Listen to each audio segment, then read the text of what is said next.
जब राम रावण युद्ध चल रहा था तो उस समय रावण कुंभकर्ण के पास गया। कुंभकर्ण को उठाया, उसको बोला कि मैं सीता का हरण कर लाया हूँ। सीता का हरण कर लाया हूँ साधु का वेश धारण करके। अब तुम जाओ, राम और लक्ष्मण को मारो और हमें विजय दिलाओ। तो कुंभकर्ण ने कहा कि अगर आप सीता माता को ले ही आए हो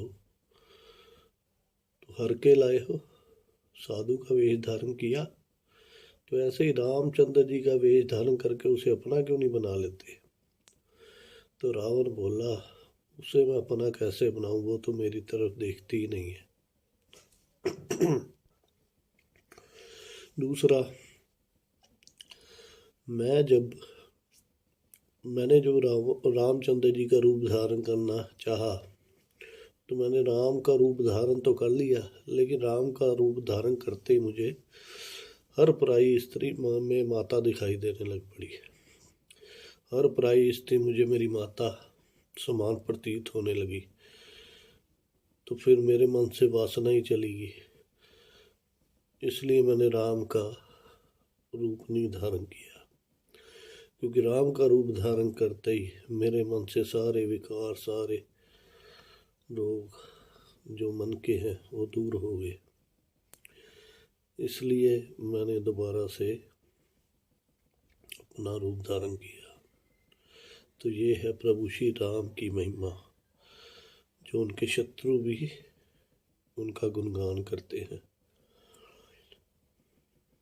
रामचंद्र जी पराई स्त्री की परछाई भी अपने पे नहीं पड़ने देते थे। ये है प्रभु श्री राम। और राम के भक्तों को प्रभु जैसा बनने की कोशिश करनी चाहिए। ज़्यादा नहीं, थोड़ी तो कर ही सकते हो, थोड़ी करो, लेकिन कोशिश जरूर करो। एक बार सुलोचना, जब राम से युद्ध चल रहा था तो मेघनाथ मारा गया। तो सुलोचना जो मेघनाथ की पत्नी थी वो रावण के पास गई, दरबार लगा हुआ था। उसने बोला, पिताश्री, मेघनाथ जी का शव राम दल के पास पड़ा है, तो अगर आप कहो तो मैं शव को ले आऊं।